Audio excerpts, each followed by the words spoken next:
Hello, everyone. Welcome to the first EU-Korea local government webinar, the first webinar series focused on the implementation of a 2050 carbon neutrality and climate budget by local governments. I am Yu-jin. I'm working at the Green Transition Institute. Very nice to meet you all today. I think it was back in April, the WMO said that the global temperature back in 2020 actually increased by 1.2 degrees Celsius compared to pre-industrial level, but our marginal line is 1.5 degrees Celsius. There's only 0.3 degrees to go. We're running out of time and we need to take action right away. The EU, compared to 1990, has pledged to reduce its emissions by 55% by 2030 through the European Green New Deal. And in November, coming November, COP26, a few months away, and the Korean government has pledged to present an enhanced NDC. The Presidential Committee on Carbon Neutrality has been formed, and the discussion is currently underway to come up with the enhanced NDC. It is time for us to collect the wisdom together. And current webinar is now being sponsored by the EU delegation to the ROK, co-hosted by the Local Governments Association for Climate and Energy Transition, together with the EU-Korea Climate Action Project. The local governments are working very hard to take action to contain the temperature increase to 1.5 degrees Celsius. Now, the European Commission in 2019 selected this city, Oslo of Norway, as the European Green Capital, and also they're leading carbon neutrality leaders in Korea, Daedeok district as well as Gwangmyeong city. So these three city examples will be shared in order to form a stronger sense of solidarity and cooperation. This webinar is being live streamed on YouTube channels. If you come to the YouTube channel for the Local Governments Association for Climate and Energy Transition, and if you go to the EU-Korea Climate Action website, there's an English live streaming service being done right away. So you can leave your questions on the chat room so we can share them during the Q&A at a later point. Let me now take a moment to introduce to you our participants. Oslo, Lan Marie Berg, who is the Vice Mayor for Environment and Transport for the Oslo City, which was selected as the 2019 European Green Capital. And Karine Hertzberg, who is the Special Advisor for the International Climate Cooperation. Thank you for being with us today. And also the Vice Chairman of the Local Governments Association for Climate and Energy Transition, who is the Jeong-hyeon Park District Mayor for the Daedeok District of Daejeon City. And also the Secretary General for the Local Governments Association for Climate and Energy Transition, Mayor Park Seung-won of Gwangmyeong City is here with us. Would also like to thank Mr. Johan Eisler, who is the team leader for the EU-Korea Climate Action Project. Could we get your words to welcome the participants, please?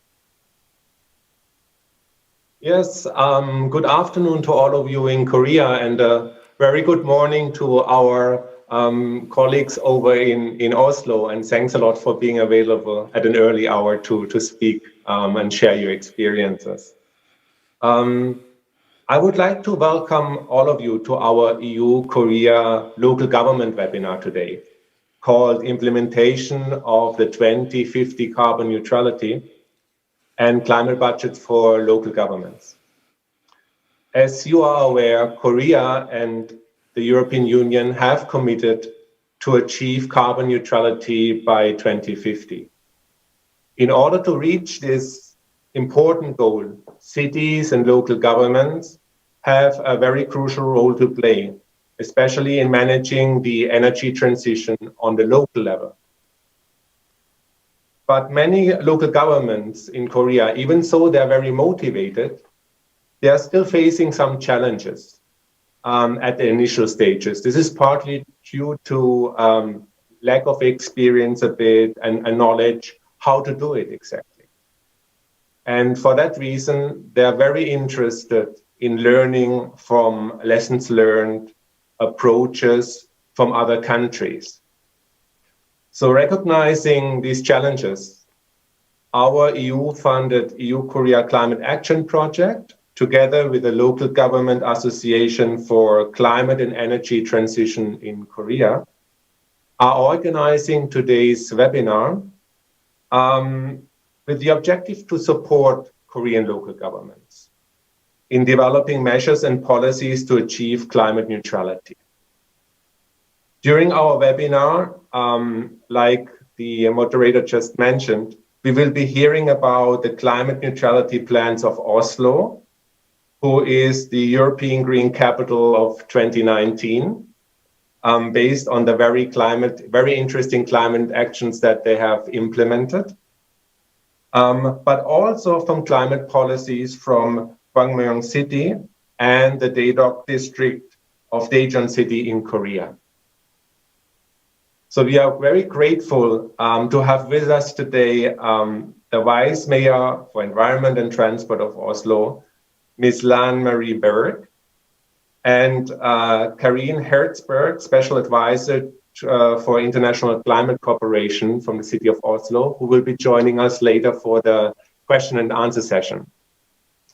As well as Mr. Seung-won Park, Mayor of Gwangmyeong City, and Ms. Jeong-hyeon Park, the District Mayor of the Daedeok District of Daejeon City.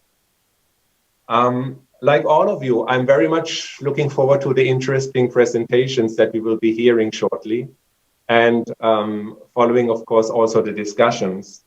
Before closing, I just would like to mention that tomorrow we will have another event, another webinar, where the city of Paris and the two cities, Korean cities of Gwangmyeong City and Jeonghyeon City, will also be sharing some of their climate action plans with us. So wrapping this up, I like to wish all of you very good and interesting discussions with lots of new insights and sharing of information. Thank you so much. Thank you very much. Without further ado, let's now jump into the keynote presentation. So at 9 o'clock in the morning, Vice Mayor actually had to attend the City Council meeting, but is nonetheless taking the time out of busy schedules to be here with us. Now, Vice Mayor for Environment and Transport, Lan Marie Berg from Oslo City. Nice to meet you. She will be talking about the carbon neutrality plans as well as climate budget of Oslo. Please go ahead. Thank you so much. And I believe someone is going to put up my presentation. Yes, thank you. Thank you so much for inviting me to this webinar. I'm delighted to share our experiences with planning for zero emissions with cities in South Korea. Oslo is not a large city, and we always find it very stimulating to discuss and learn from others in how we can make progress in stopping climate change. Oh, sorry.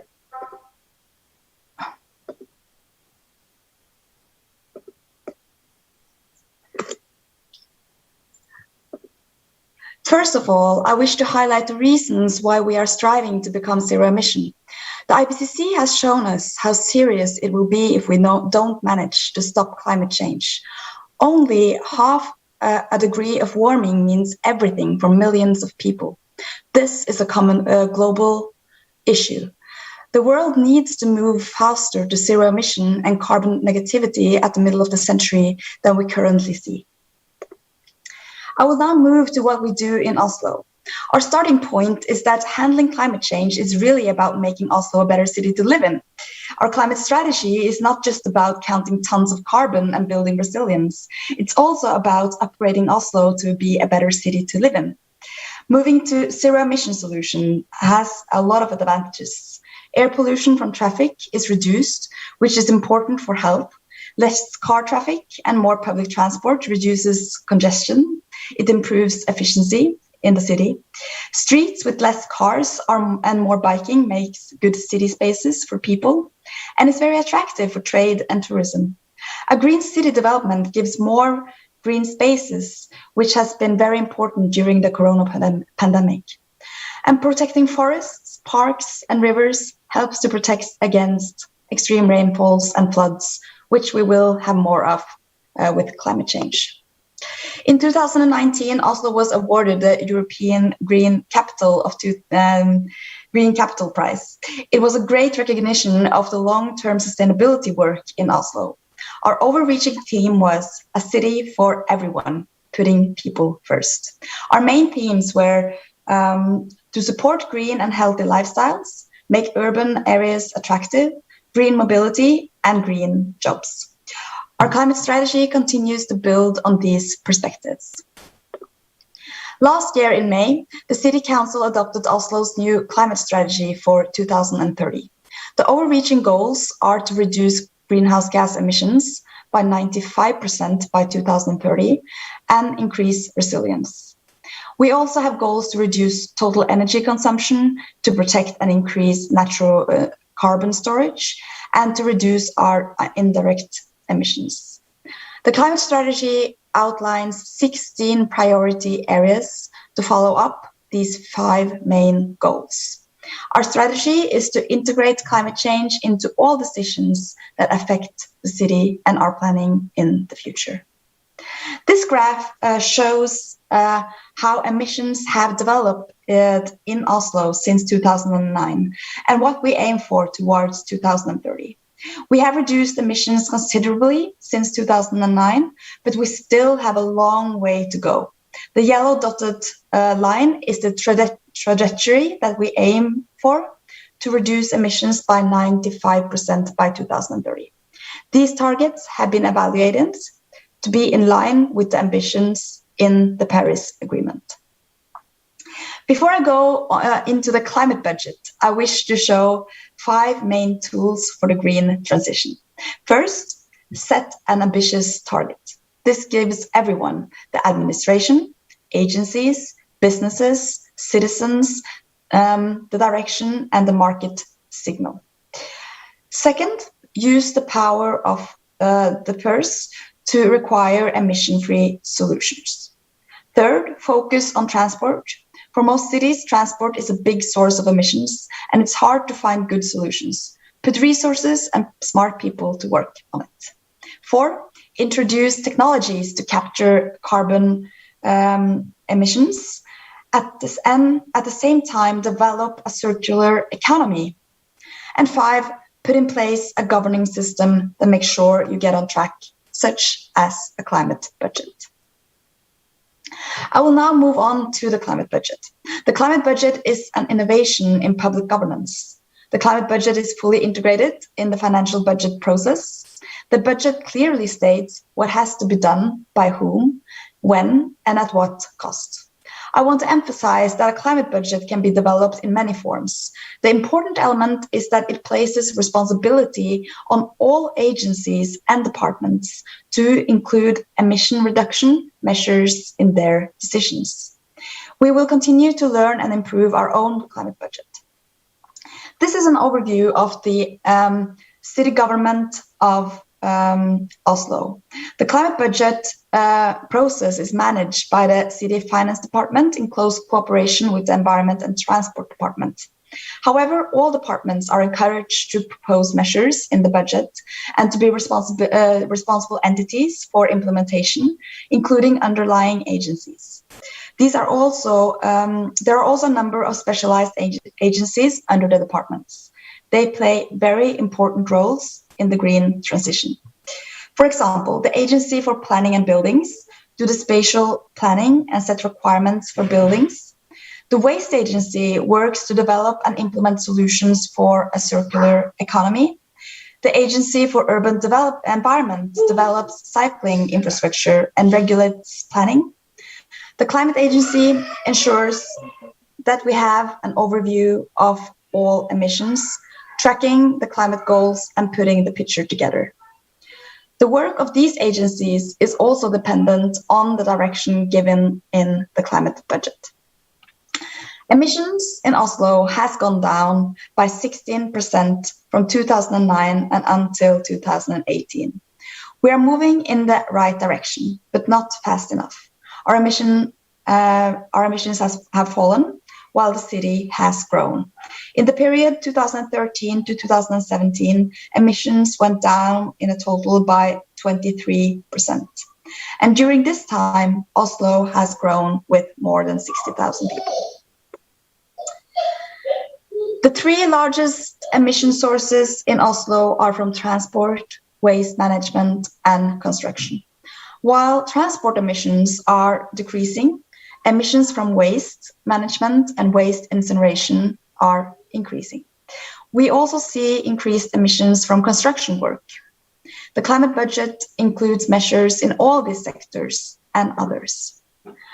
Road transport is the biggest source of greenhouse gases in Oslo, with 53% of the total greenhouse gas emissions.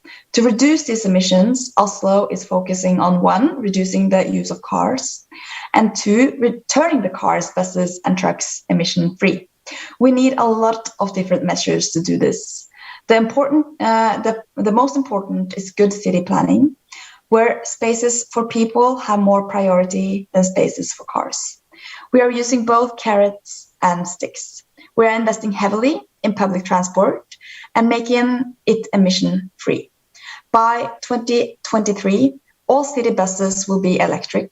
We are investing in bike lanes. We are investing in charging infrastructure for private cars, for buses, and for heavy-duty vehicles. We have also made it more expensive to use a private fossil fuel-based car. Fossil cars have higher charges in the toll ring. Electric vans are cheaper.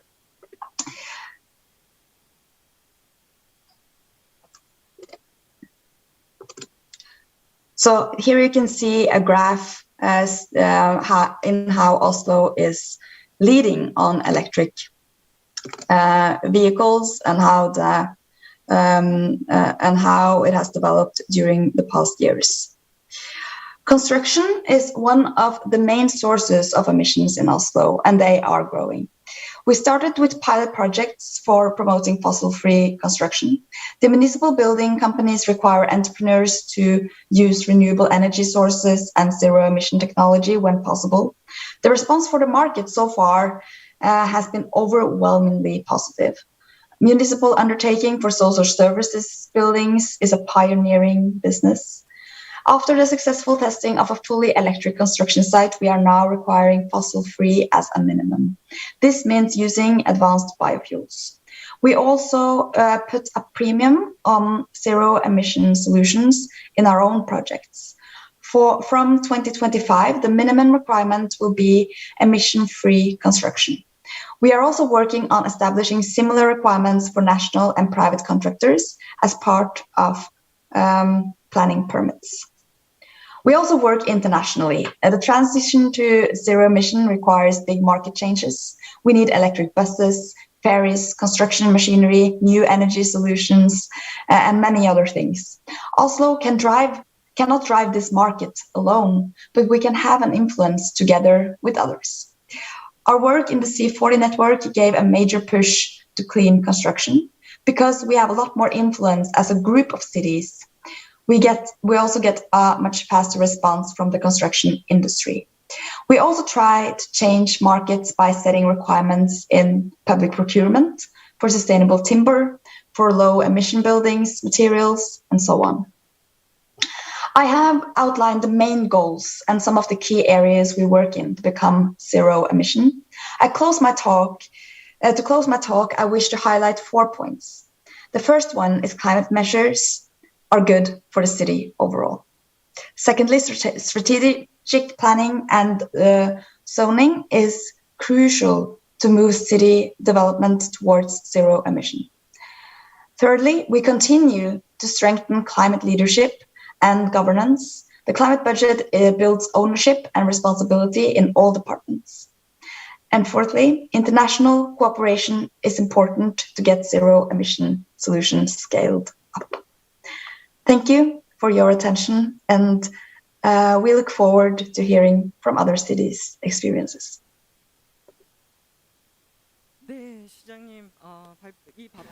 Thank you very much, Vice Mayor. We understand you're very busy, but thank you for your time anyway.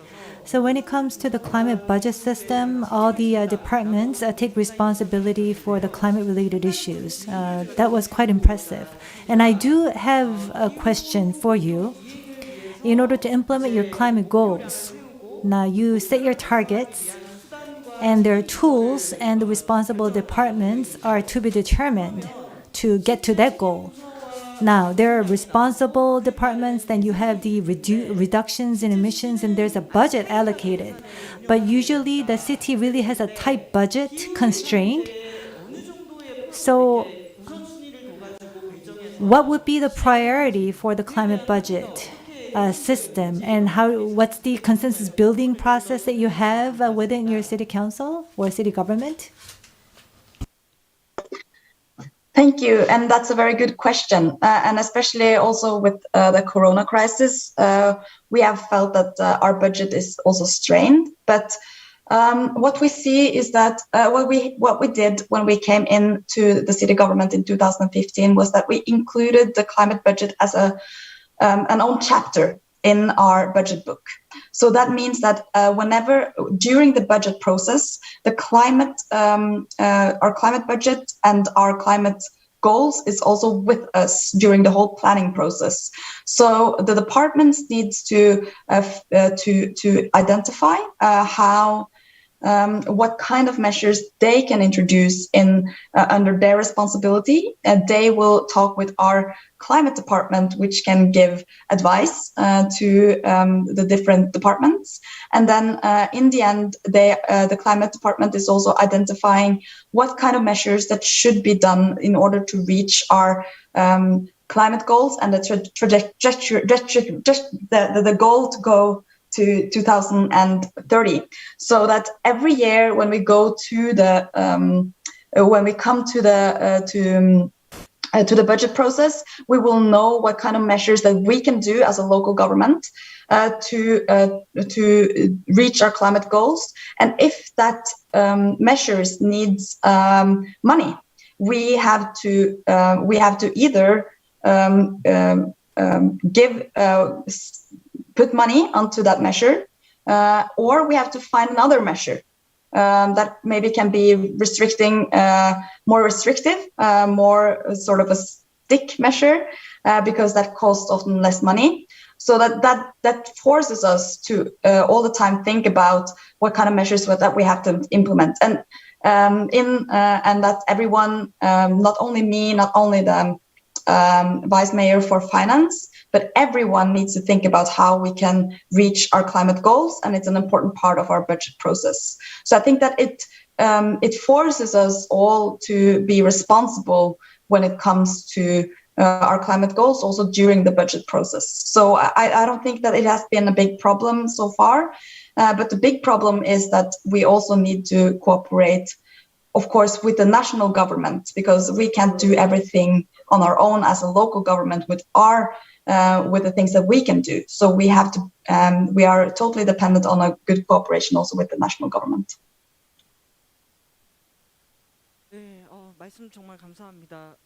Thank you very much. So setting the target, and also you said that together with the financing department, you do have some discussions to achieve the target.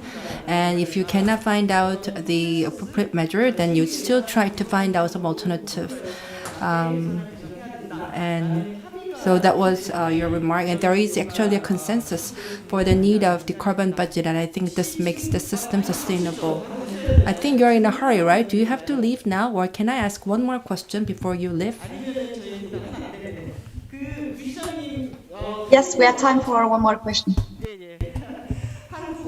So, back in 2017, you were actually featured by the Korean media, and actually the media talked about the Oslo's strong policy to curb the demand for cars and automobiles. So, when controlling the use of cars, in fact, public acceptance could be a key issue. So what did you learn from that policy? In other words, for the controlling of the use of car, what was your lessons? Yes, I think that we are still working on that. And it's very important both to make Oslo more climate-friendly cities because most of our emissions come from our cars, from heavy-duty vehicles. And we also know that we who live in the city, we can experience air pollution and we can experience high air pollution. We can experience a lot of traffic around our schools. We want to have secure roads for our children to walk on and a lot of spaces for them to be in, so that reducing car traffic is not only good for the climate emissions, it's good for everyone in the city. But it's also very difficult because for so many years we have planned our cities in a way that favorizes the cars and where pedestrians and bicyclists and the public transport gets less space, even though most of the people in Oslo use public transport or bicycle or walk in the city.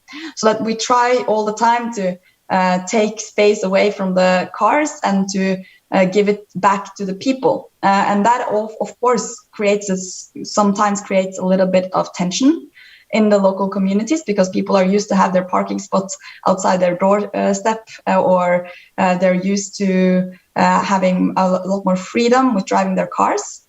But I think that what we know is that most people in the city, they want that kind of change, even though that the small steps to get there can sometimes be a bit hard. So what I think is that this is the future of cities, because we can't have cities where we just get more and more car traffic and more congestion and more pollution. We need to have good cities to live in, and that means that we have to reduce car traffic and we have to give the space back to pedestrians and bicyclists and people who drive public transport. So we are not. This work is not finished, but we are trying all the time to give the space back to pedestrians and to the people in the city. And what we see is that when we have done it, and we have, for example, created a space for people to be in where it was parking spaces before, or we create a lot of more bicycle lanes, then people are happy in the end, even though there can be a bit of conflict on the road going there. Thank you for that comment. So the parking lots have been turned into spaces that would be friendlier for the population. So thank you very much for your time again. Very useful. Thank you. Thank you again. So we'll move to the second presentation on climate, energy governance, and public education. An active player I would like to introduce is Mayor Seung-won Park from the Gwangmyeong City. Please welcome Mayor Park to the stage.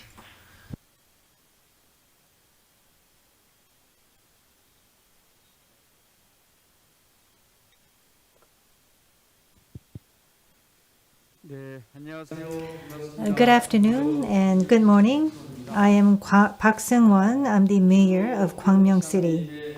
So the vice mayor of Oslo City gave us a very effective explanation on the climate budget in order to make our city and make our society carbon neutral.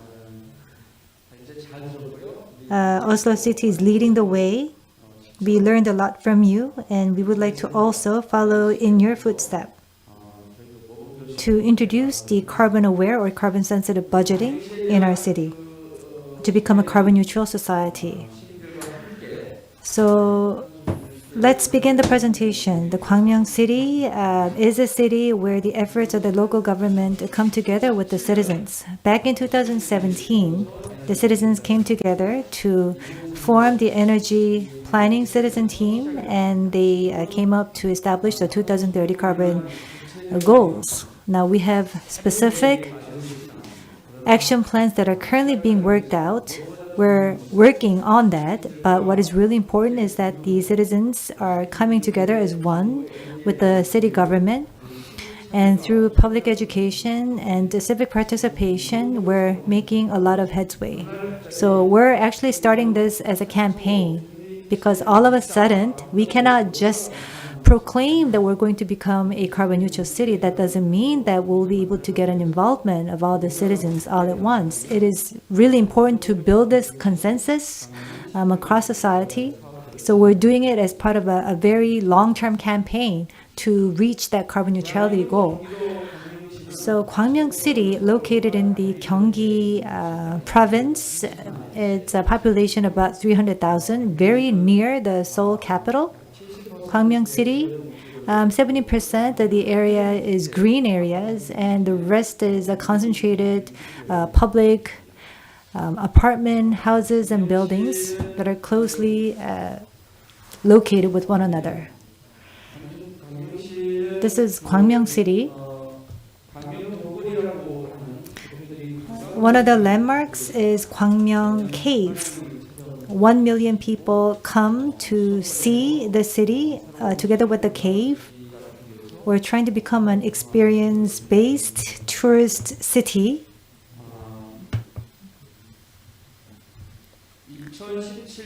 Back in 2017, 49 people came together to form the Energy Citizens Planning Team. So every Saturday, the citizens met over a course of 2 months to discuss ideas to come up with the goals for 2030 carbon targets. And there are a lot of projects that are being taken right now.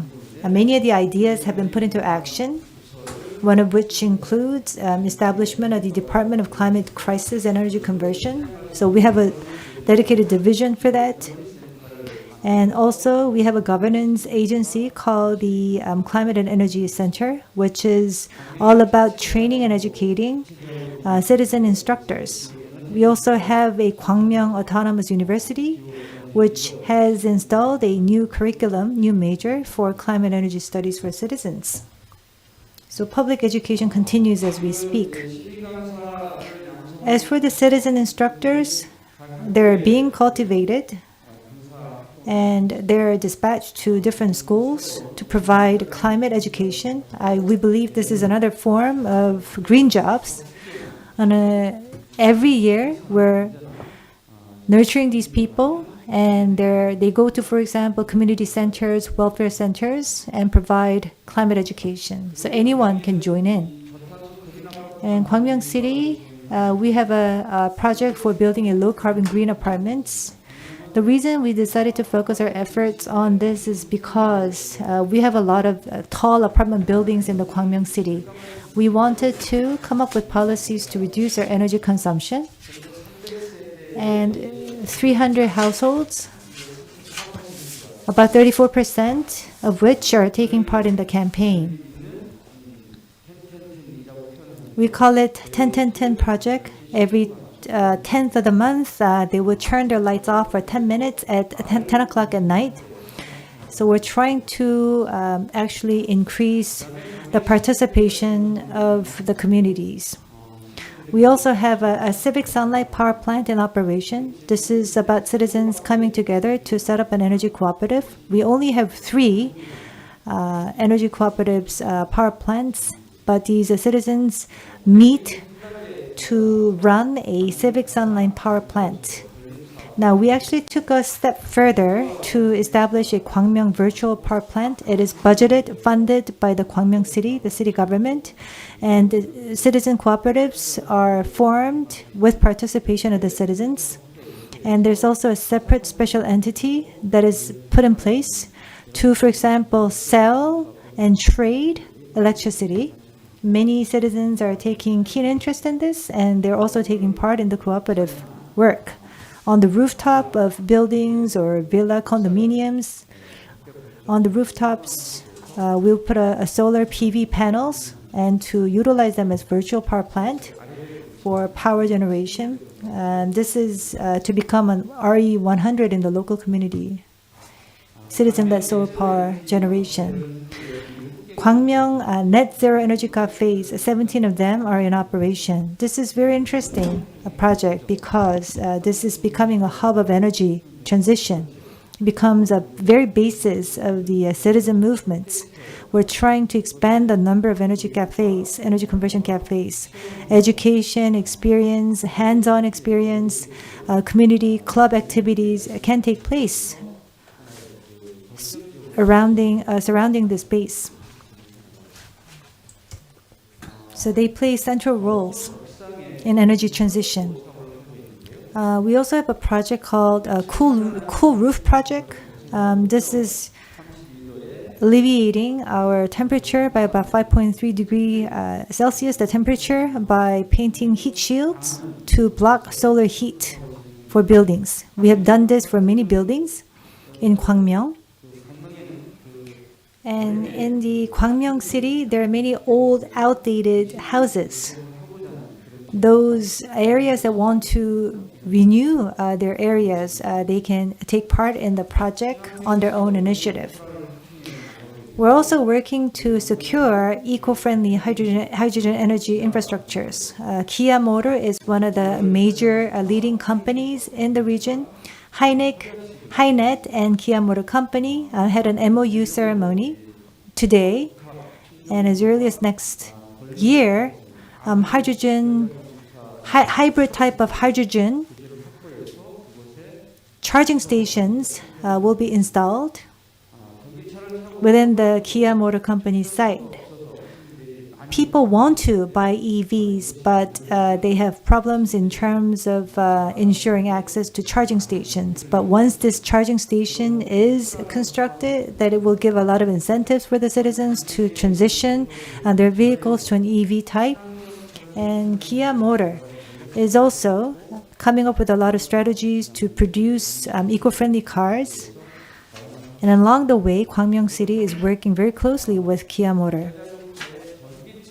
And also EVs that rolled out from Kia Motor, they're now being purchased as public or corporate fleets for the Gwangmyeong City, which are now then leased to the citizens during the weekends.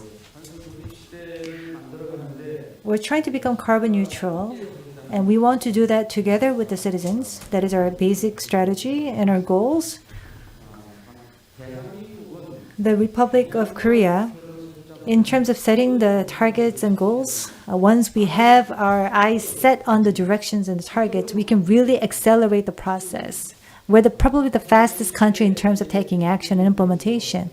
And also in ensuring our country to become carbon neutral. Even the president at P4G Seoul Summit recently said that we would have to move beyond our declarations and to come up with more specific, concrete action plans, which is to introduce the carbon-aware budgeting system in the near future. Now, local governments, it is time for them to set a clear direction and target for the carbon-aware budgeting, and Gwangmyeong City will lead the way. I can say for sure. And as Oslo's vice mayor said, all the departments and divisions have the climate budgets, and they have the action plans to reach that goal. And this is what we will do at Gwangmyeong City. We're going to involve all the divisions in carbon budgeting system. So thank you very much, and that concludes my presentation.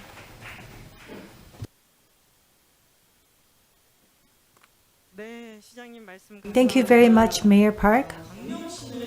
So, City of Gwangmyeong, of course, especially has the basic skills in place, especially when many local governments are trying to become carbon neutral. They have the division, they have the citizen group, and there's also the energy climate center as well as universities.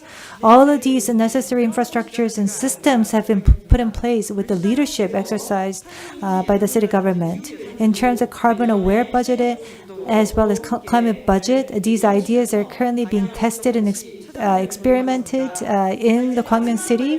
Thank you. Now we are going to have the last presentation for today's meeting.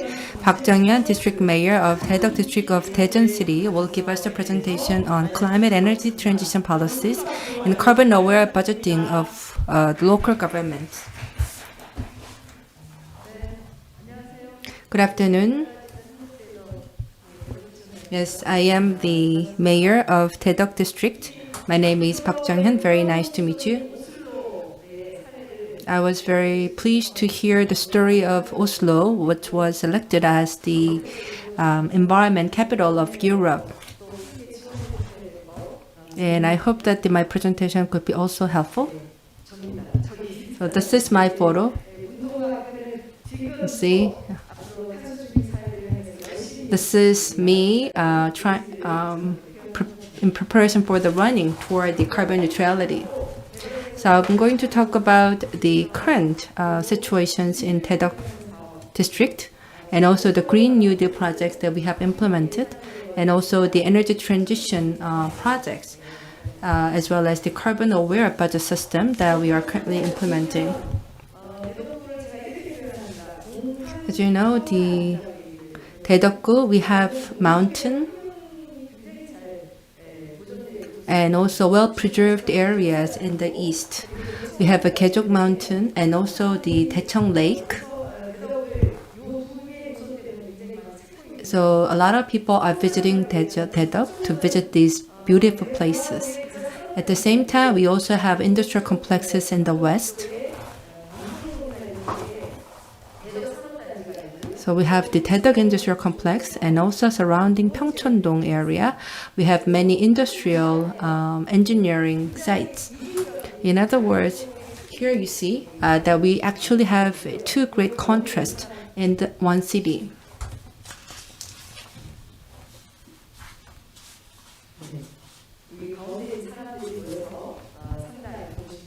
And this is where people live. So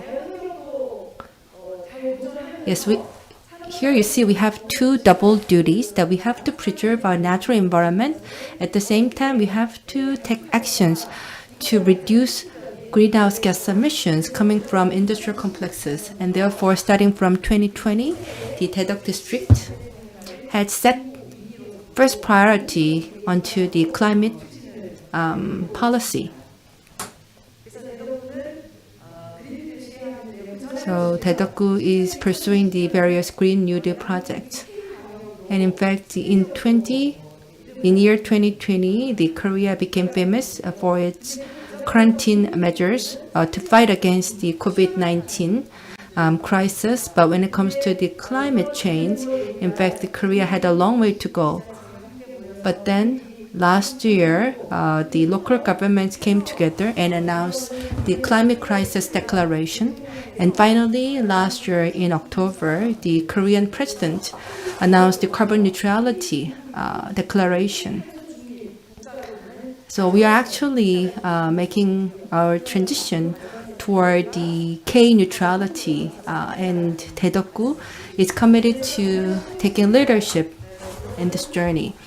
So here you see that we have allocated 540 billion won for 40 projects in 5 sectors, and this will create the 7,655 jobs. So this is our Green New Deal program. And we are trying to transfer from the fossil fuel to renewable energy, and this process will be driven by citizens. And also, we are going to create a lot of green spaces in order to make the whole city green. And again, all of these processes and actions will be based on citizen participation. So these are the 5 sectors that we are pursuing, and through the 40 project, by 2030, we are going to cut down on the greenhouse gas emission by 50% to achieve the carbon neutral smart green city by 2050. So this is our big picture, and we will do our best to achieve this vision. As I said earlier, we have 40 projects, but I think that these could be categorized into 3 key pillars. So currently, we are pursuing the new city development plan, and this in order to turn Daedeok smart and green city. And also all the Daedeok industrial complexes are going to be shifted to green industrial areas. And also we will pursue Green New Deal driven by citizens. So the Yeonchuk area will be established as a smart green innovation city. And also a lot of outdated old industrial complexes will be turned into smart green industrial sites.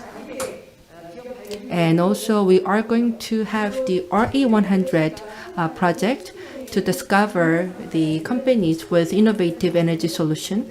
And also currently we are building the molding and casting industrial complexes in Pyeongchon area. And because this is a new industrial site, we are going to implement the net zero industrial complexes powered by renewable energy 100%. And also as part of our citizen program, we are going to foster 100,000 what we call carbon dieters. And also we are going to establish the energy cafe and eco plaza, and also some special districts to promote vegetarian diet in order to reduce meat consumption. So we are going to have campaign to have at least to have the vegetarian food at least once a week for Daedeok citizens. So here you see these are the 3 programs that we plan for the citizen-driven Green New Deal. So all the public officers are actually currently practicing them. And we have also signed several MOUs to put these programs into actions. For example, like every Wednesday we delete emails, and also every Thursday we have vegetarian food. And also in our day-to-day lives, we are promoting the use of wood toothbrushes and also the tumblers. Now let's take a look at several cases for energy transition driven by citizens. As I said, we have established the Energy Cafe, which could serve as a platform for energy transition. As you know, the energy is a serious topic, and some people think that this is only for experts. However, in order to have the real energy transitions, the individual action is critical, and therefore we have established this cafe in order to make this serious topic light, so that people can, which could be more accessible to people. And for this, we have established the 2 cafes. And this is based on citizen participation. In other words, the public government does not construct these 2 cafes. Rather, we have the existing cafes run by the private individuals, and we rent their spaces to operate this energy cafe. So we have created this 2 energy cafes so far. And also this is something that we are very proud of, that we have a Miho-dong area in Daedeok district, and they are located in the preserved site for water supply.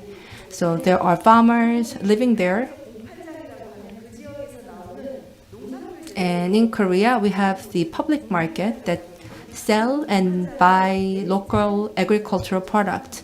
And we have changed this public market to become net zero. And you see that the 5 agencies came together in order to achieve this. So the Mihodong Citizen Committee, and also the Social Cooperative Haeyu, and the Green United, and also the energy solution provider Shinseong-ENS and Daedeok, so Daedeok government. So these 5 agencies came together in order to create this net zero public market. And here you can see the photo of the 2nd floor and where library is located to promote net zero education.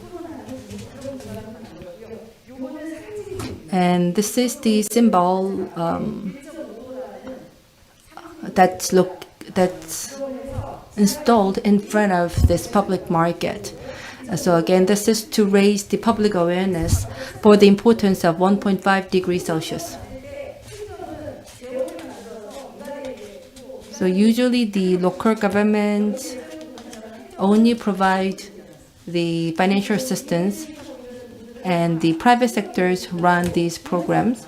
But here you see for this energy cafe and for this public market, the government didn't really provide any kind of fiscal assistance. Rather, the private businesses, they donated the money for this program. and also to promote the local citizens' participation. We have come up with several programs. So we have about 100,000 citizens who are now trying to take actions to reduce carbon footprint in their day-to-day lives, what we call carbon dieter. Just like people on a diet to lose weight, we foster these 100,000 people to be on a diet to reduce carbon consumption. So already we studied the program with schools, and this year we are going to expand the program for local councils. And so in 5-year time period, we are going to foster 100,000 people who actually take actions to reduce carbons in their day-to-day lives. And this is what we call RE100 campaign. And our goal is by 2030, we will expand the renewable energy to account for 60% of our total energy mix and 100% by 2040. And Sintanjin Brewery, this is located in the Daedeok district, and they produce the Korean traditional rice liquor. And now the factory is powered by renewable 100%, the solar energy. So every year, about 12 companies will be selected to implement 100% renewable energy-based power supply. And now I'd like to talk about the carbon-aware budget system that we are pursuing. I think this is pretty similar to the carbon budget system and explained by the city of Oslo. There are several backgrounds behind our system that in our GDP, the 25.6% of the GDP was consumed by the local government. So we thought that this is pretty a big portion, and if we could use and spend this money based on the carbon-aware budgeting system, we thought that we can actually create a huge impact. So just like the gender-sensitive budgeting system, we have initiated the carbon-aware or carbon-sensitive budgeting system, and already the ordinance was passed back in April. And this year, we are going to establish a task force team to introduce the carbon-aware budget system. And strategies for carbon-aware budget system will be two-pronged. So Daedeok, we have 461.5 billion won of total budget. And so our first track is to make this budget be used in a carbon-friendly way, and at the same time, we are going to expand the budget that will be allocated in the carbon-efficient manner. So this year, we are going to establish the task force team for the introduction of this system. And we will make sure that all the departments of our district government will set the budget based on this carbon budget system. So we already laid the institutional groundwork, but we still have a long way to go. There are several tasks that we are planning for this system. Number one, we procure a lot of products, and we are going to measure and track the carbon footprint of the products that we procure so that we can buy more carbon-friendly products. And also, we are going to turn our vehicles into more carbon-friendly. But the transportation policy are implemented by the central government, so we have limited room for our exercise, but still we are going to make efforts to increase the portions for the environment-friendly cars and also the expansion of the renewable energy. And with regards to the buildings, again, the turning the buildings into more carbon-friendly and environment-friendly, this is also our key project. And as for the waste, in order to build a circular economy, the waste management is critical. So we are going to provide support for this program and also for the greenery areas and the forest, which will serve as carbon sink. This is also a critical part for the climate response. So we are going to implement various support programs. We just began the carbon budget system, so we have a long way to go. But unfortunately, the Korean National Assembly, they amended the law to implement the system. So I think that this could benefit us a lot. And so in order to ensure the success of the carbon-aware budget system, the Daedeok district government will facilitate the purchasing of the carbon-friendly and environment-friendly products. And also, we are going to record our GHG reduction target in our budgetary document. And with that, I would like to conclude my presentation. Thank you very much.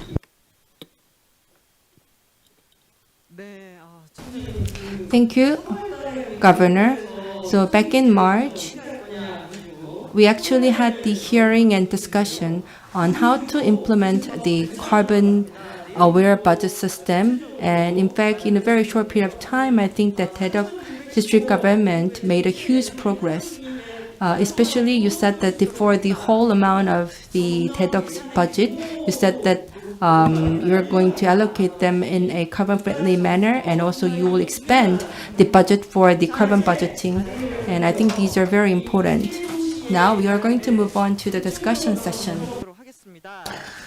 So we'll hear from these the stories of the three cities in greater detail. I'm sure there are questions to be answered, points for further clarification. So we're going to invite our panelists to the stage, and also Mr. Mayor, Madam District Mayor. Please come forward and take your seats.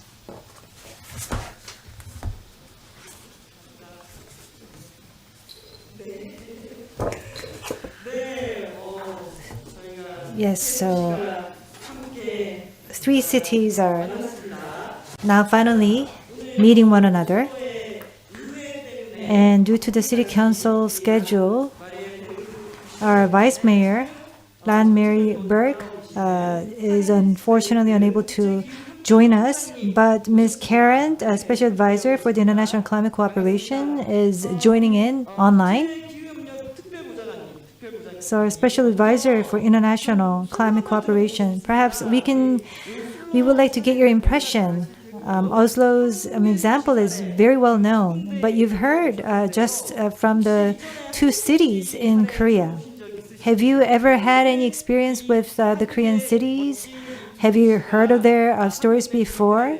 And what is your view? What is your opinion on the stories that were just told to you from the two cities in Korea?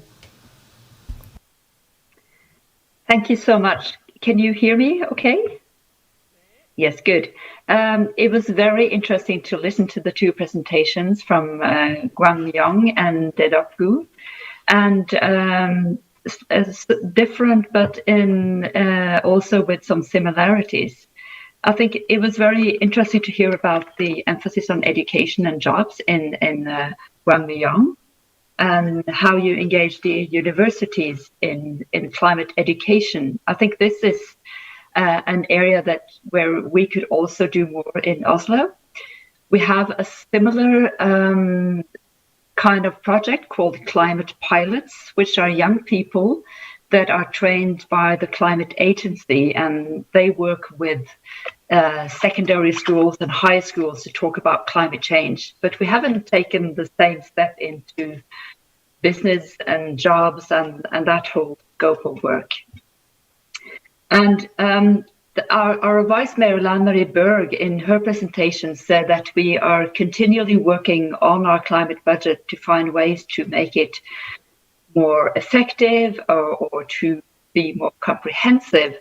And listening to Daedeok and how you're working on your carbon awareness budgeting system, I think it would be really interesting to learn more in detail on how you work and how you progress in integrating this into the new city development plan. I think in Oslo we have identified the measures that we can do directly, but we also see that we are moving from some of the low-hanging fruits to some of the harder measures, and the need to really integrate climate measures into running the city and moving towards the green economy it's a big challenge, and it's always very, very useful to hear about what other cities are doing. Thanks.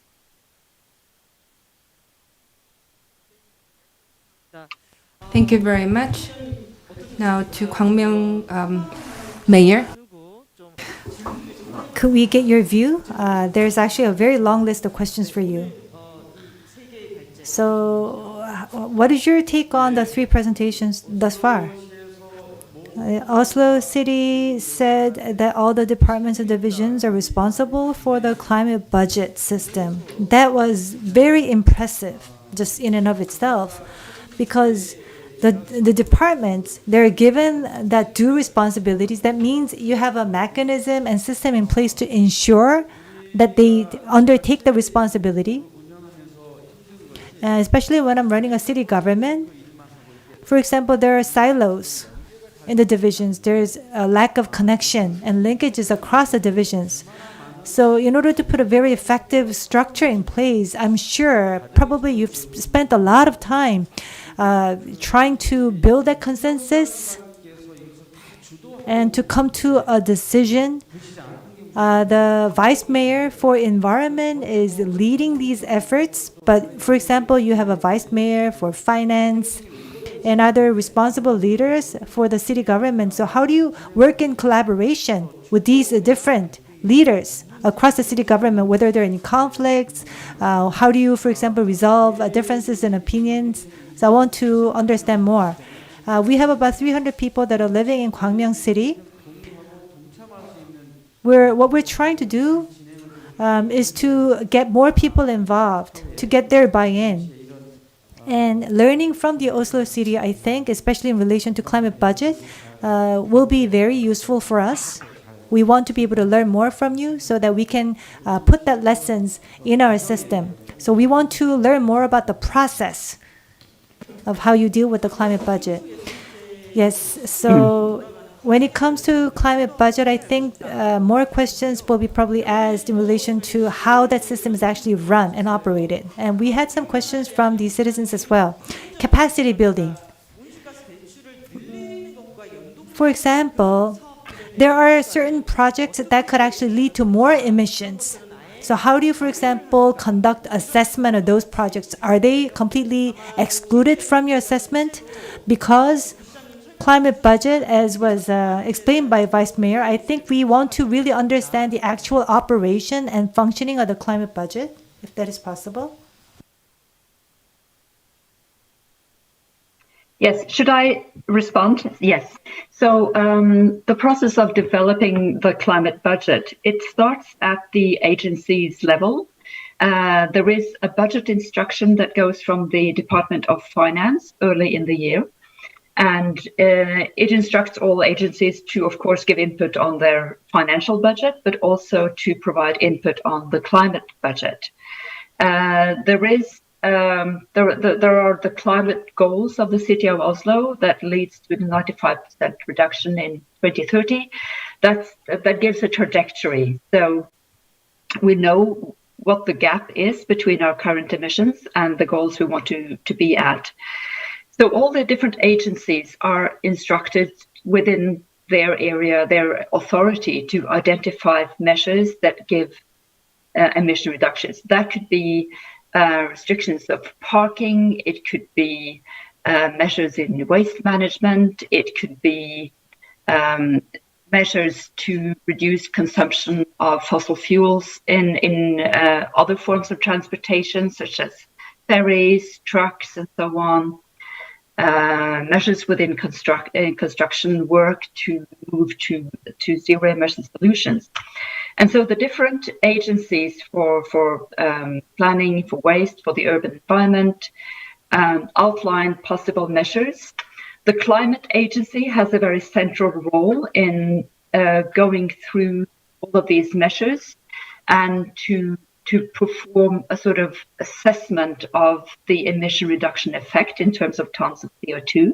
The climate agency also has the responsibility of the overall inventory of greenhouse gases in Oslo. We have a good inventory of greenhouse gas emissions in Oslo. It comes from the national level, where the National Environment Agency delivers an inventory for the city itself. And so the process starts at the agency level. They each provide their proposals to their respective to the departments, but this is all combined into one coherent and comprehensive climate budget. So this overall climate budget, the draft climate budget, so to speak, is developed by the Department of Finance and the Department of Environment and Transport, which is my department, together, and then presented to at a city council budget meeting early in the year. It is then refined and further developed. One of the important foundations for developing next year's climate budget is reporting from the previous year's budget. And so we always strive to see how measures that are introduced in one year has effect in the following years. So there is a cumulative effect when it comes to, for instance, changing from cars to public transport. That's the overall process. There is also the reporting, the annual reporting from all of the agencies, where they also report on the implementation of measures, which is, of course, very important to make this process run in a regular way from year to year. When it comes to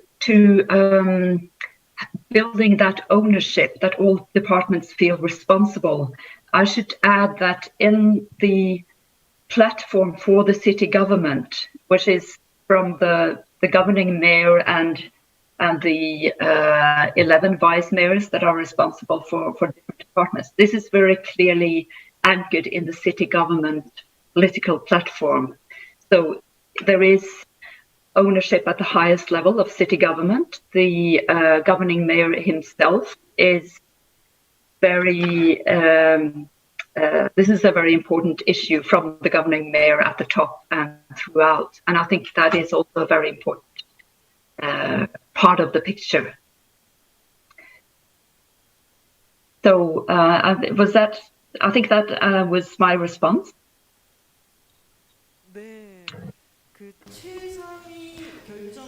So at the highest level of decision, there has to be a very strong leadership coming from the top. So that was very impressive. I saw the climate budget that's enforced in Oslo is that in order to, for example, meet the total emissions target, once you have that total emissions target, there are specific tools that are identified for different areas, and they're responsible departments for that specific area. And when you combine all of these emissions together, then Oslo has a clear idea as to the number of the emissions or the tons of emissions that we'll have to reduce for that year, and that is then linked to the actual budgeting system. It has to go through the city council process, and then budget is allocated as a result. So you have the target, you have the responsible divisions and the tools, and then there's a backup budget. That's how the reduction target is actually driven. So that was a very That's correct. good explanation, clarification. Thank you for that. And Madam Park Jeong-hyeon, I'm sure you have a lot of questions as well. I think there's a bit of a difference between the climate budget of Oslo and what you're pursuing in your district, a carbon-aware budgeting.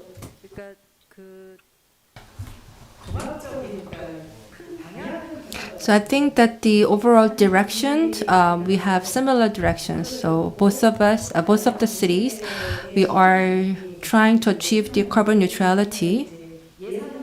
So our ultimate goal is the same. And we are also trying to use budget to achieve this goal. But I think that there are some slight differences between Daedeok and Oslo, that the carbon budget system that Daedeok City is trying to establish is that we are trying to reduce carbon consumptions for the overall budgeting process. So that's our key focus. But the climate budget system that Oslo is implementing, I think this is to come up with various measures and policies to achieve the goal. And so that's why you implement this policy. Yes, so this is also a key part of our carbon budget system. So we are trying to have more budget allocated for the environment-friendly purposes. So the Oslo's climate budget system, out of the total Oslo budget, what percentage does it take up? And also every year, how much there is an increase. And also you talked about the evaluation. So I'm sure that there are some indices for the evaluations or KPIs. And also once you have the results, I think that these results should also be reflected. And also there must be some incentives or the penalties for the implementation of the program. So do you have such systems?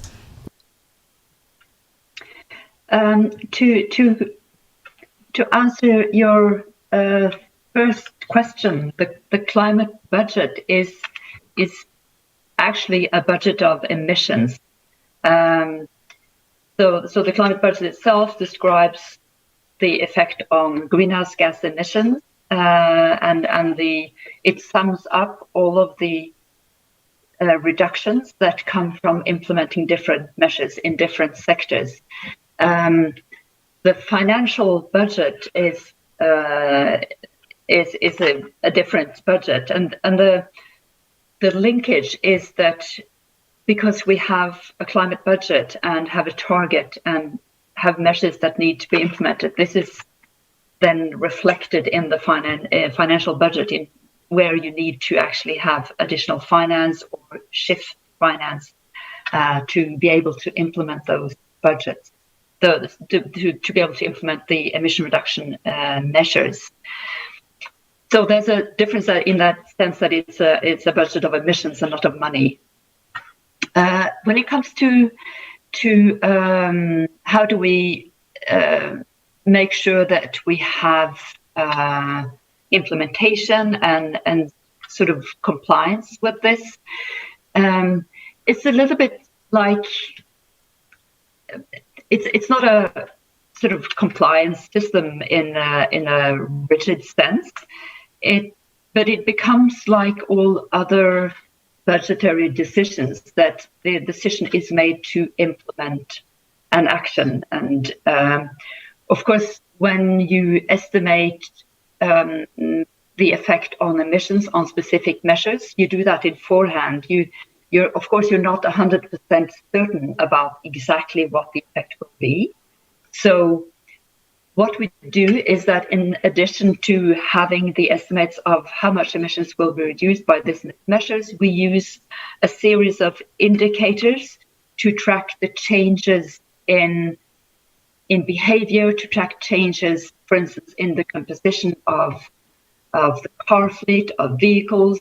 So we track also factors such as the share of electric vehicles among private cars, the share of electric buses, the share of trucks that are electric or use biofuels.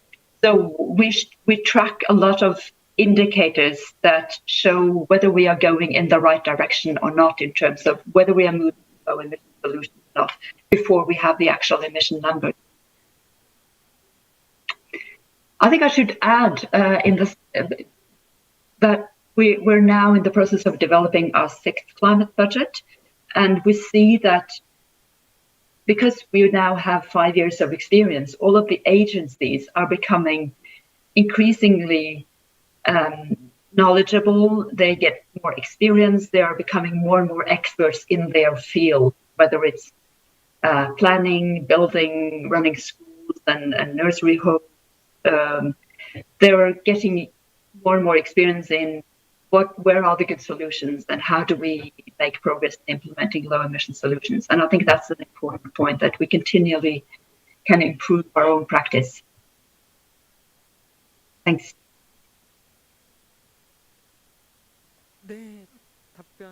Thank you very much for your answer. So I think that people are pretty interested in how it can be realized. So you talked about the role of agencies just before. For example, like they are also assessing the inventory, even taking into consideration the behavior changes maybe. So I think that the roles of agencies are very important, but can you elaborate on agencies? What are they and what roles they play? And also the Mr. Moon, the online participant, gave us this question that the public servant or the employees of city government in all the stages when you just started the system, I think that they may have complained about the extra hours of working or extra burden of work. Were there such complaints from the employees of the city government? And also, since all the departments have to be involved in the program, which means that there must be some training and education that should be provided to all departments. So in all these stages of this system, how did you implement the education programs for the all departments of the city government? It's of course there is a need for education and training, and what it's really about for different agencies has been to kind of do their job, but do it in a slightly different way. When you have integrated climate measures and climate awareness into the regular running of the agency, it doesn't actually become a burden or an extra job. So the agencies are different and have different areas of responsibility. So I can mention a couple of examples. For instance, the agency that is responsible for public procurement, they handle procurement for the whole, all of the city government, and they have developed in several steps. They have developed first a general public procurement policy for the city of Oslo, where we instigated requirements for climate and environment, the climate and environment profile of all of the public purchases. So at least, so the environment and climate profile of a product or a service was given a 30% weight in a purchase, and that has been a major change. And of course, it has required to build guidance and experience in what this would mean in practical terms.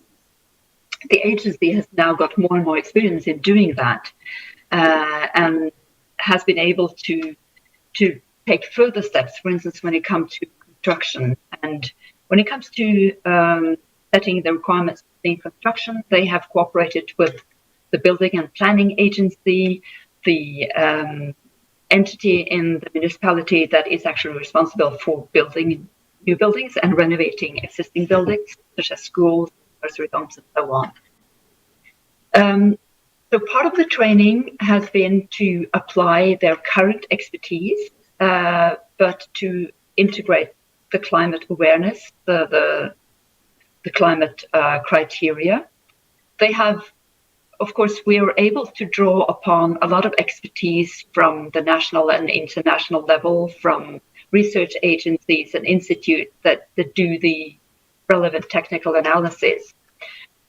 But I wish also to highlight the Climate Agency, which is an agency that is tasked with a lot of this training dissemination. They have specific programs for training leaders, for building ownership among the leaders of the different agencies across the board, for training and discussing the greenhouse gas inventory, the green technical analysis around greenhouse gas emission reduction, and they have contact with all of these agencies. They play a really key role in both training and building capacity and putting this together at the technical level. So a dedicated climate agency has been very important in making the climate budgeting work go forward.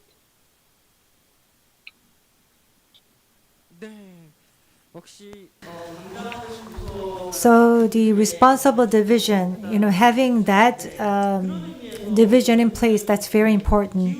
Our mayor from Gwangmyeong City, you have the climate and energy division in place at your city government. But to be honest, in Korea, at a local government level, climate energy transition, well, actually combining them together, that's quite rare a case. And Gwangmyeong tried to do that. At first, I think you face a lot of opposition from people around, I heard. So perhaps you can share with us some of the initial stories when you were trying to take this initiative in the first place. Well, it's really not that complicated, but as soon as I became the mayor, we had a structure, the reorganization for the city government. 3 different divisions were newly installed. That was my proposal, and one of which was to become a climate and energy division.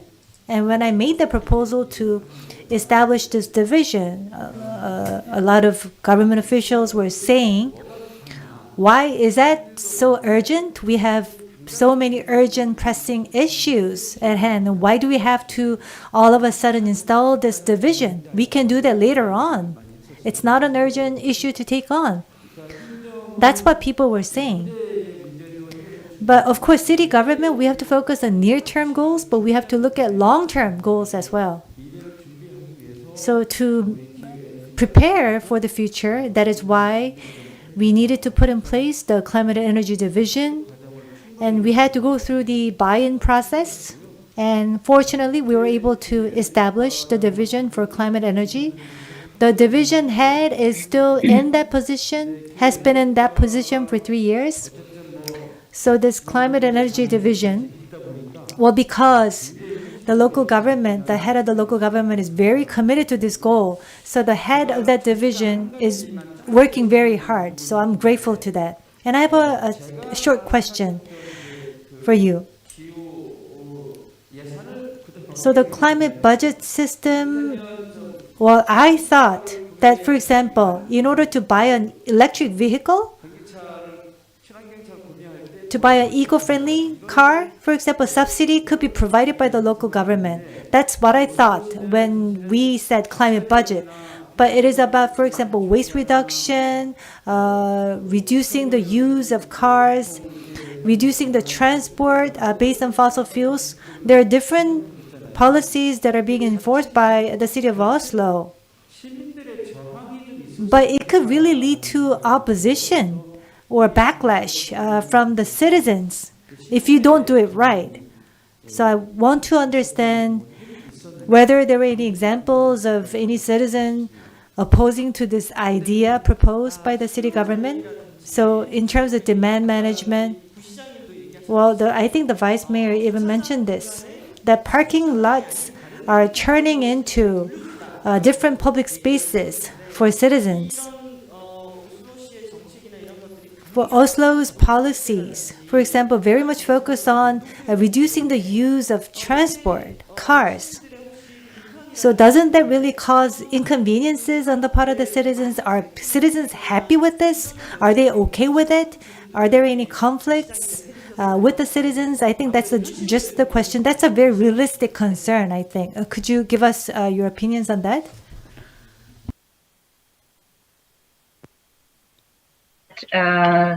Also something about that. Do you hear me okay? Yeah. Good. So there are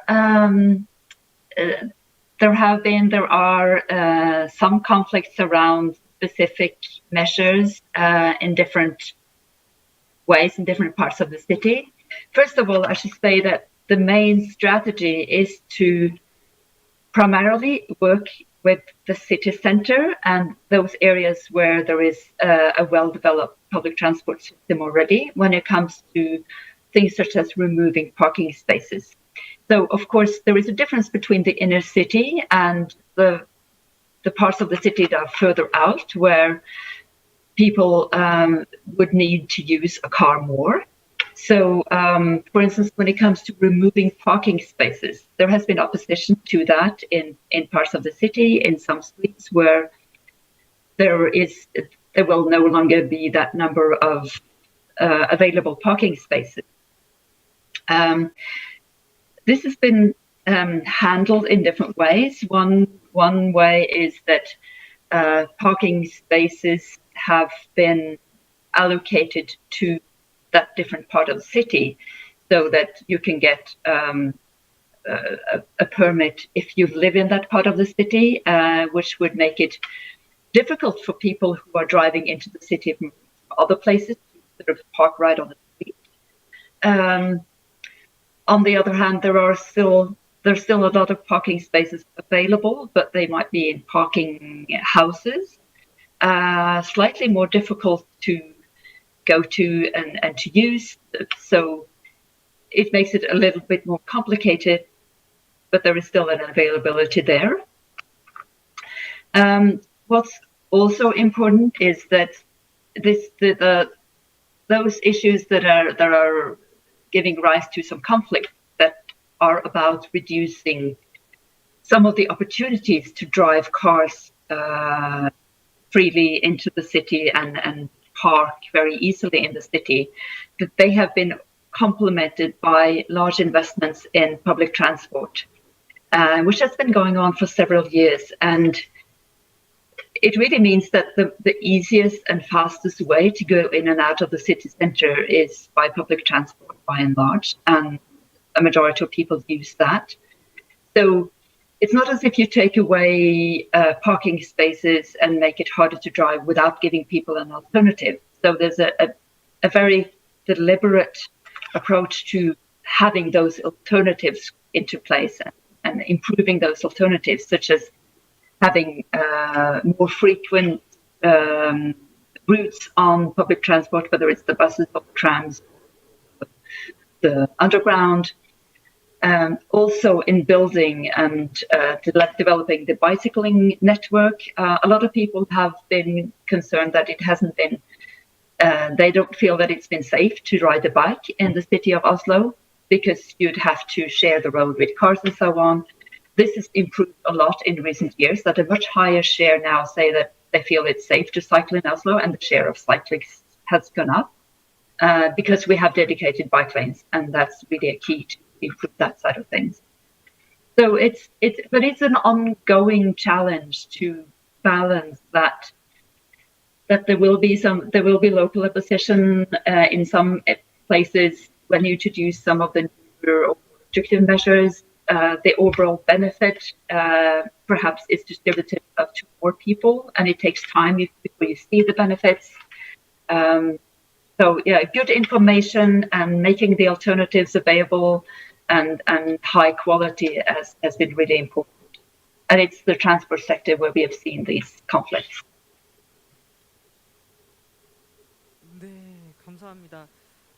Thank you very much for the response. Yes, so the conflict is inevitable, but you actually provide various alternatives and other options. Pretty impressive. I think that the Mayor Park also had some question. So Green New Deal program that the Daedeok city government is now pursuing, one of them is to create an innovative city. So especially the buildings for carbon neutrality, that's very important because cities consist of buildings. So in order to achieve carbon neutrality, we have to improve the energy efficiencies for existing buildings, and for newly established buildings, we have to make sure that these buildings are constructed in a carbon neutral way. And in this sense, in your presentation, you talk about C40 cooperation with C40, and you talk about the launching of the Clean Construction Forum. So can you elaborate on this? Can you explain more about this? What kind of roles are played and actions are taken by the this forum, and who are the constituents of this forum? Yes, I'm very happy to say a bit more about this. So C40 is an international climate network for cities. It's for major or large mega cities primarily. Oslo is a member of C40 as an innovator city because we're not a mega city, but we're a member because we do a lot of innovation in climate policy. And C40 includes about 90 cities and big cities. So when the cities in C40 go together and set targets, set strategies, specific measures for moving to low emission solutions in a specific sector, they have a real impact on the market. So when Oslo started to work on getting emission-free construction work, because construction work is a big source of emissions, we first started with fossil-free, with moving to biofuels, and our building entities and agencies were very much on board with this. But you can have fossil-free machinery, basically using biofuels in the existing machinery. If you want to go to emission-free, then you basically need to develop electric excavator, electric diggers, and other construction machinery.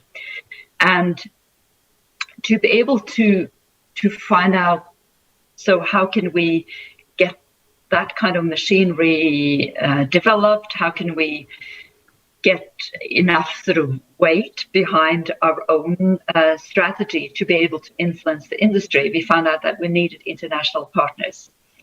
And we took up this issue in the C40 network and asked and invited others to join us and started to work on how can we accomplish clean construction. And a group of cities joined us, and so we established the Clean Construction Forum, which has been a forum for discussing and developing specific solutions on how to move to clean construction. What kind of machinery can we electrify? What does it require in a building site, for instance, if you have an electric excavator? What do you need to do in terms of infrastructure and electricity supply? Which machinery providers would be interested to work with us? Which construction companies would be interested to work with us? So we did a lot of technical analysis. We invited the construction industry, the machinery developers to come and discuss with us, this group of cities. And all of this really put a lot of speed behind and generated a lot of interest in shifting the construction industry towards becoming zero emission, which has been really, really interesting and important. So it also opened the world's first zero emission construction site 2 years ago in 2019. And we now see that other cities are doing the same. We see that more of the construction industry sees that this is a benefit for them. They will probably meet those requirements in more and more places. And it hasn't been that difficult to implement, because in a city, you usually have quite easy access to electricity at the levels that you need to. It has a lot of other benefits in terms of reducing local air pollution, getting a better work environment for workers. The workers really like working with the electric machinery. But the international network has been hugely important. And we see it's being picked up by the EU as well in their Green Deal policies towards 2030. So it would be wonderful if Korean cities would sort of join in and engage on this issue too.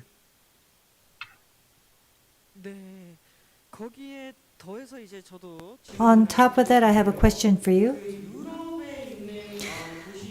Many cities in Europe by 2030 want to make 100 carbon neutral cities, and I think Oslo is one of the cities that are trying to be carbon neutral by 2030. And this is being done as part of the Smart City project. But the core of the smart city is that you're combining energy and transport in order to become carbon neutral. And of course, innovative technologies and R&D efforts will be required. I think it's 2030 project that is linked together with this project. For the Horizon 2030, since you're the special advisor for the International Climate Cooperation, in making these 100 carbon neutral cities in Europe, what's the type of collaboration and cooperation that's actually taking place?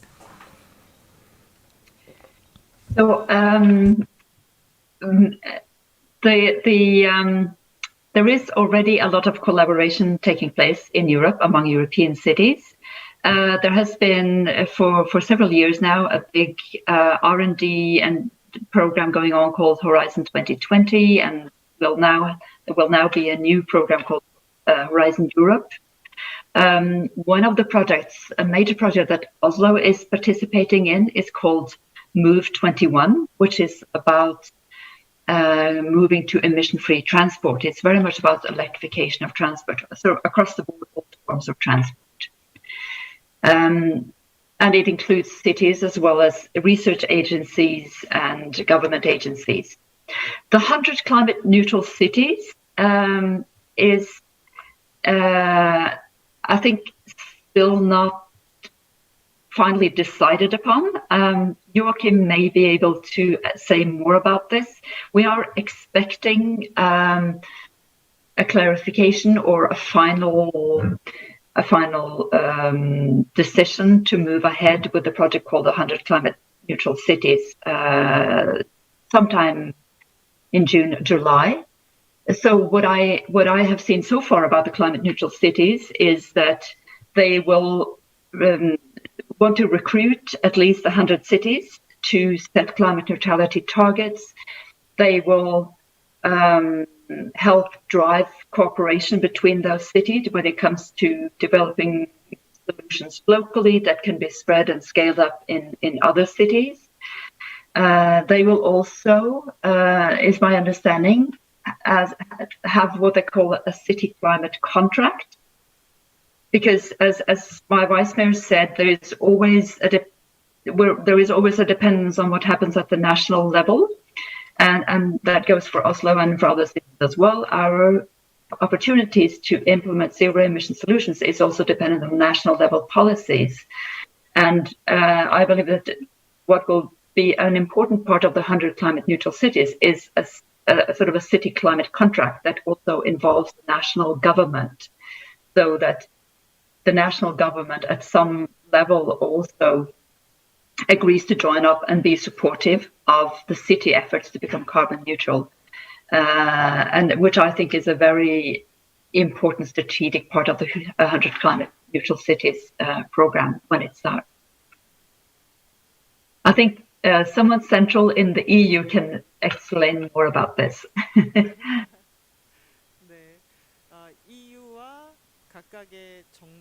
So the EU's and the central government and also the local governments, I'm sure that there are communications and cooperation to build climate neutral cities. We have several questions from online participants. So one of them, the question is about the carbon-aware budget system that the Daedeok city government is now pursuing, and how many people will be recruited for the agency, and also for the Green New Deal programs that the Daedeok is now pursuing. How do you promote citizen participation? Because training and education is very important. So how do you educate them and increase their awareness?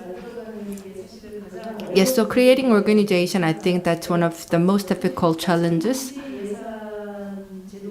As for the carbon-aware budget system, it was first proposed by the Energy and Science Department of the Daedeok District Government. So this is the major agency that has the ownership. But as for the organization and staffing efforts, I think it's done by the planning department. So I think that they will know the number of people that they're going to recruit. Currently, it's still under discussion, so I'm not quite sure whether we have specific figures. I hope that we could hire at least 5 people, but when it comes to the recruitment, yes, we have to follow the instructions from the central government. So discussion is still underway, and if need be, then we can also hire some private resources. But if details become available, then I will get back to you. And as for the training and education, for citizen participation, as I said earlier, we have a program to foster 100,000 people who take actions to reduce carbon footprints in their day-to-day lives. And also Daedeok district, we have 12 areas where the citizen councils were established, and we are visiting them and providing various environment education programs. And also one of our center for the implementation of the program is school. So we are working hard together with school to increase the awareness of students. So already the teachers started providing the carbon awareness education programs to students. So this year, our focus will be on the citizen council and also schools, but we will continue to expand that. So together with citizens, you are taking actions, and in the sense, citizen partnership is very important. Gwangmyeong, I think you also have the climate college course. So you had this citizen communication, and you have an energy cafe, which is used as a hub for communicating with the citizens, both of the cities here. So when you're meeting your citizens, do you feel that there's a lot of support coming from the citizens there? Well, the Climate University, speaking of which, I heard you spoke about that, and we want to learn from you as well. We want to copy the same model in our district. We're working with the local government, and this is going to be a lifelong learning curriculum. What's really interesting is that we have a carbon diet system, but you have a carbon mercenary system. We call it carbon mercenary system. So the two local governments, I think, we should really work together very closely. Yeah, you're already meeting with one another. Well, out at the field, what intrigues me is these people in their 40s, especially the parents, they're very concerned about climate and energy. And I thought to myself, why? It is because in elementary schools, I think there's a lot of climate and energy education being provided, and that's actually having a positive ripple effects to their parents. So that is actually changing the mindset of the parents. There are even community clubs being formed amongst the parents. And among the people that graduate from the energy and climate curricula, they become the energy instructors. And those people that are taking part in the club activities, they're also trying to develop them into social cooperatives, and they want to take part in fair trade. And they're actually spreading out, their branches to different causes. And for RE100, we're trying to recruit people on board, and it is received very favorably. And our city government will continue to focus on communication, publicity, and education, and to increase the level of interest among the citizens. It is really encouraging to see that citizens are coming together in small units and trying to take initiatives on their own. And that's actually also leading to more job creation as well. Now, speaking of the jobs, I have a question back to Oslo. So the vice mayor, in her presentation, she said that she actually emphasized the importance of green jobs toward the carbon neutrality. So together with the carbon budget system, how do you actually have some cases where the new jobs are created or number of jobs increased? So do you have analysis for that? Do you have the data for that? Because since you're already in the 5th year of this system. So that's also a really important question. We don't have specific data on numbers of green jobs, partly because green jobs can mean a lot of different things. We do have some data, or we do see some trends in the sense that, for instance, electrification of transport gives new business opportunities in developing and building charging stations. That some of the work we do on clean construction buildings, you need training or retraining to make that low emission. The whole issue of a circular economy is a very important and very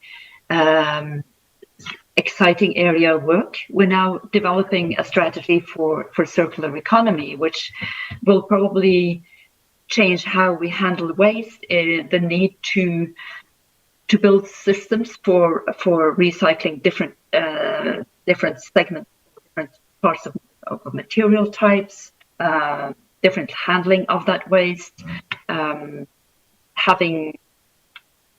Maybe we need some organization of different hubs to handle material recycling and reusing of buildings and so on.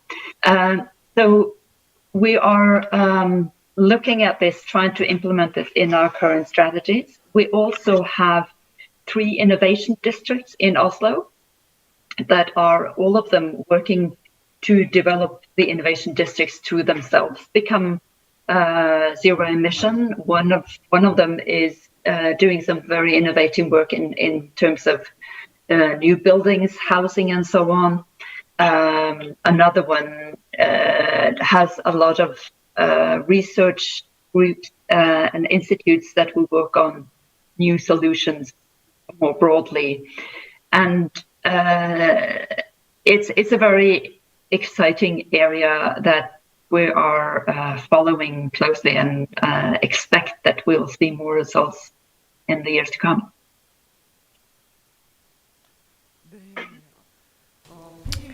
So waste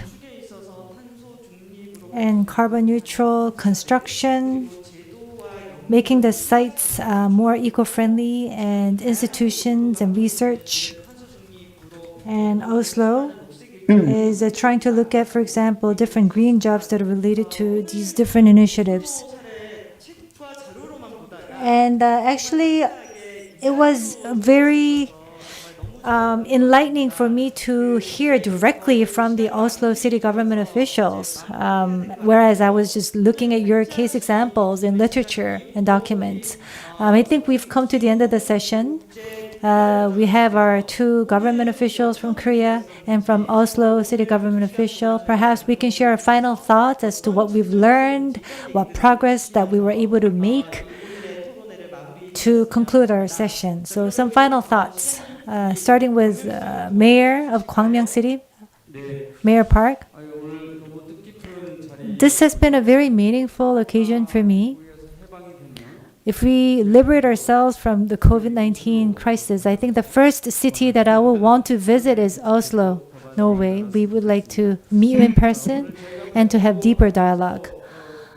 We learn, well, as I mentioned during my presentation, I spoke about, for example, carbon neutrality initiatives and actions that we took together with the citizens. There are actually more to introduce. For our public buildings, we have a green remodeling project. For the city-run kindergartens, the childcare homes, we have, for example, conducted this green remodeling projects for some of those childcare facilities. We also have a green remodeling for other construction sites. We also have an upcycling center to make a transition to circular economy and creating jobs. We're very much involved in that effort. We're now in the process of preparing for upcycling clusters, utilizing different material banks. And we try to get artists involved, creating more jobs and producing eco-friendly products and goods. So upcycling cluster is an interesting example that we want to share. So there are many things that we're involved with, and we want to share them with other cities going forward. It was a very meaningful time for me. Thank you very much. Thank you. Thank you, Mayor Park of Daedeok District Government. Yes, the Daedeok District is taking leadership in Korea's efforts toward the carbon neutrality, and Oslo is also a pioneering city. And I was very pleased to hear the Oslo cases in detail. So after the COVID-19, once it's over, I sincerely hope that I could have opportunity to visit Oslo and see with my own eyes how you implement these policies and actions, because still we are remote, so we cannot really feel everything. And also the Vice Mayor, in her presentation, she talked about the lessons at the end of her presentation. And one of them was that the climate policy can actually make city more livable. And I was very impressed by this. So the Daedeok, through the carbon neutrality and through our efforts to achieve this, I will make sure that the Daedeok city will also become the city where citizens feel happier and enjoy their lives. And also, I have some new tasks that we have a lot of organizations that pursue climate neutrality in Korea. And regarding the climate neutral cities,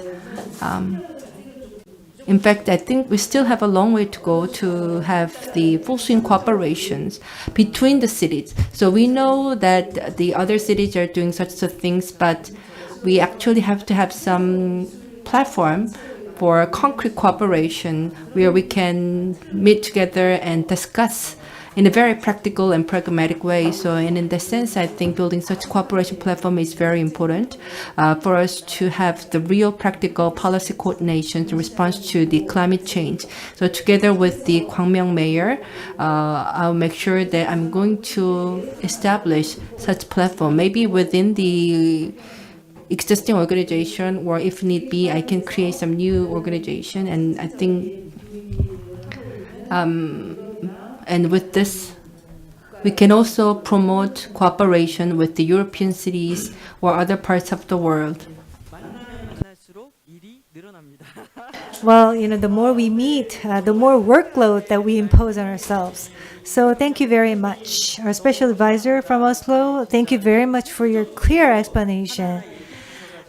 You touched upon every single aspect of your system, so we were able to learn so much from you. We have many Korean online participants joining in from YouTube. Many things I think would be very useful for you. Can you make some closing remarks then? Your final thoughts. Thank you so much. And this has been very interesting, and I sort of feel that it would be great to go on in this discussion, which is becoming more and more interesting. When COVID-19 is sort of behind us, we would be delighted to have visits from Gwangmyeong and Daedeok, or if there is a sort of a association of Korean cities. We have such association in Norway between the large cities, and it is very helpful. I have found it very interesting to learn about the work you do with outreach for citizens, the courses, the education, and all of that, which is so important to be able to make the transitions that we're working at. And just to reflect back on how climate policies make this a better and more livable city, I think it's an absolutely essential point that people have to see that this is an improvement in their lives overall to be able to succeed. And it would be great to also share more of those experiences. And I also see that in the specific terms, what was mentioned by Mayor Park from Gwangmyeong on upcycling, material banks, this is an issue that we're working on now to develop. And I think a lot of cities are working on this. I hear it from other cities around, both in Europe and other places. So I very much hope that we will meet again. And thank you so much for the invitation to Oslo. The Vice Mayor sends her regards, and I will make sure that she also hears about this very interesting discussion.